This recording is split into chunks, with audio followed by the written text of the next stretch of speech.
NSS general secretary തുടർച്ചയായിട്ട് VD സതീശനെ വിമർശിക്കുന്നത് താങ്കൾക്ക് വേണ്ടിയാണെന്നൊരു വിമർശനം വലിയ തോതിൽ ഉയരുന്നുണ്ട്. താങ്കൾ മുഖ്യമന്ത്രി സ്ഥാനത്തേക്ക് താങ്കളെ ഉയർത്തി കാണിക്കാനാണ് എന്നതടക്കമുള്ള അങ്ങനെ എന്തെങ്കിലും ലക്ഷ്യങ്ങൾ സുകുമാരൻ നായർ അദ്ദേഹത്തിന് ഉണ്ടായിരിക്കുമോ? VD സതീശൻ നിങ്ങൾ അദ്ദേഹത്തോട് ചോദിക്കുക, എന്നോട് ചോദിക്കുക.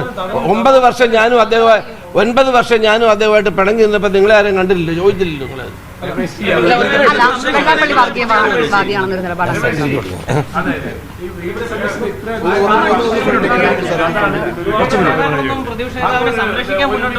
ശരി,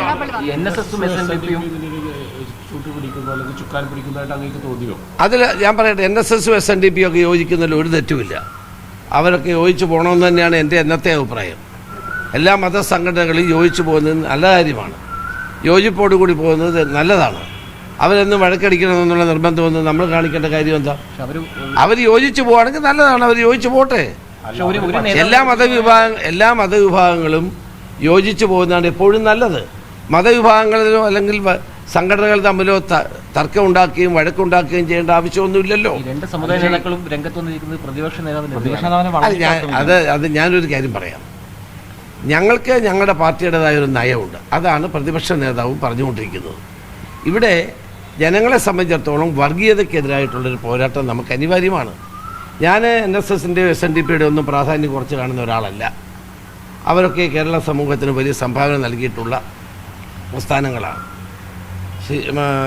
ശ്രീനാരായണ ഗുരുദേവൻ്റെ പാരമ്പര്യത്തോടെ SNDPയും സമുദായ ആചാര്യൻ മന്നത്ത് പത്മനാഭൻ്റെ പാരമ്പര്യത്തോടെ NSSും ഒക്കെ കേരള സമൂഹത്തിൽ വിദ്യാഭ്യാസ രംഗത്തും സാംസ്കാരിക രംഗത്തും സാമൂഹ്യ ജീവിതത്തിലും ആരോഗ്യ മേഖലയിലുമൊക്കെ വലിയ സംഭാവന നൽകിയിട്ടുള്ള പ്രസ്ഥാനങ്ങളാണ്. അവരൊന്നിക്കുന്നതിനകത്ത് നമുക്ക് എന്താ പ്രശ്നം? അല്ല, അവർ യോജിക്കുന്നത് നല്ലതല്ലേ? അതല്ലേ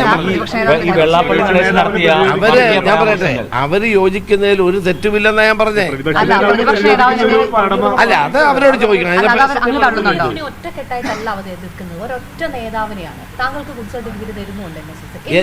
ഞാൻ ഒരു കാര്യം പറയാം. എന്നെ സംബന്ധിച്ചിടത്തോളം എൻ്റെ നിലപാട് എന്നും വളരെ വ്യക്തമാണ്. ഞാൻ എന്നും മതേതര നിലപാടുകളുമായിട്ട് മുന്നോട്ട് പോയിട്ടുള്ളൂ. ഞാൻ അവരോടൊക്കെ പിണങ്ങിയിട്ടുമുണ്ട്, ഇണങ്ങിയിട്ടുമുണ്ട്. നിങ്ങൾക്ക് അറിയാവുന്ന കാര്യമാണല്ലോ, ചരിത്രം അതാണ്. അപ്പോൾ ഞങ്ങളെ സംബന്ധിച്ചിടത്തോളം നമ്മുടെ ലക്ഷ്യം എന്താണ്?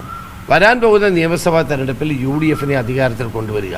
കഴിഞ്ഞ 10 വർഷമായി ജനങ്ങൾ അനുഭവിക്കുന്ന ഭീതി, ദുരന്തം, അതിൽ നിന്നെല്ലാം കേരളത്തെ മോചിപ്പിക്കുക.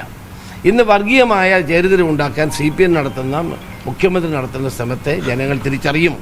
കഴിഞ്ഞ നിയമസഭാ ഉപതെരഞ്ഞെടുപ്പുകളിൽ, പാർലമെന്റ് തെരഞ്ഞെടുപ്പിൽ, പഞ്ചായത്ത് തെരഞ്ഞെടുപ്പിൽ അതൊക്കെ ജനങ്ങൾ തിരിച്ചറിഞ്ഞു. അത് തിരിച്ചറിഞ്ഞുകൊണ്ടുള്ള നടപടിയുമായിട്ട് തന്നെ ജനങ്ങൾ മുന്നോട്ട് പോകും എന്ന ഉറപ്പ് ഞങ്ങൾക്കുണ്ട്. അല്ല, ഞാൻ അങ്ങനെ ഒന്നും പറയുന്നില്ല. അതൊന്നും ഞാൻ പറയേണ്ട കാര്യമില്ല. നടത്തുന്ന വർഗീയ പരാമർശങ്ങൾക്ക് പിന്നിൽ മറ്റാരോ ഉണ്ട് എന്ന് തന്നെയാണ് പ്രതിപക്ഷ നേതാവ് പറയുന്നത്. അതൊക്കെ നിങ്ങൾ പരിശോധിക്കുക. അതൊക്കെ നിങ്ങൾ പരിശോധിക്കുക.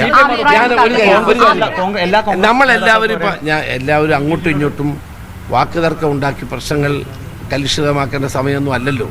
ഇന്നിത് വേണ്ടത് അങ്ങോട്ടും ഇങ്ങോട്ടുള്ള വാക്കുതർക്കങ്ങൾ ഒഴിവാക്കിക്കൊണ്ട് നമ്മുടെ ലക്ഷ്യം എന്താണ്? കേരളത്തെ മോചിപ്പിക്കുക. അതുകൊണ്ട് അല്ല, ഐക്യം അവർ രണ്ട് സംഘടനകൾക്കും ഗുണം ചെയ്യുന്നത് നല്ല കാര്യമല്ലേ? നമ്മളെന്തിനാ അതിനെ എതിർക്കുന്നത്? കോൺഗ്രസിന് ഗുണം ചെയ്യും. അല്ല, ഞാൻ പറയട്ടെ, അവർ തമ്മിൽ ഐക്യം ഉണ്ടാകുന്നത് നമ്മളെന്തിനാ എതിർക്കുന്നത്? അത്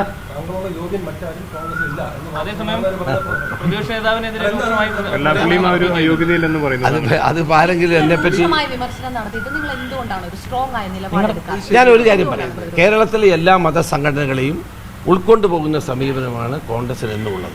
അത് ഇവിടെ മാത്രമല്ല, ദേശീയ തലത്തിലും ഒരു ഇൻക്ലൂസീവായ സമീപനമാണ് കോൺഗ്രസ് സ്വീകരിക്കാറുള്ളത്. ഒരു ഇപ്പം ഞാനും ഉമ്മൻചാണ്ടിയും നേതൃത്വം കൊടുത്ത കാലത്ത് ഞങ്ങളെയൊക്കെ ഇവർ രൂക്ഷമായി വിമർശിച്ചിട്ടുണ്ട്. എത്രയോ കാലഘട്ടം എന്നോട് 9 വർഷം NSS അകന്നു നിന്നിട്ടുണ്ട്, SNDP അകന്നു നിന്നിട്ടുണ്ട്. അതൊക്കെ അവർ, പക്ഷെ നമ്മളുടെ ലക്ഷ്യം എന്താണ്? അതാണ് നമ്മൾ.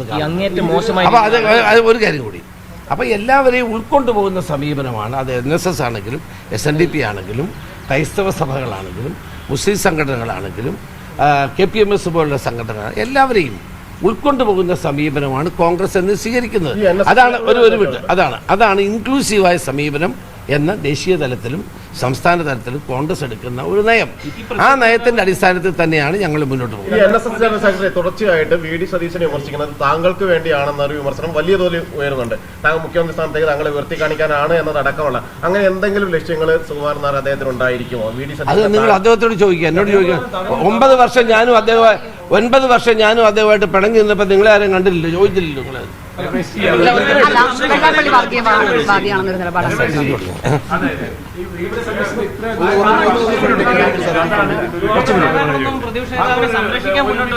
ശരി.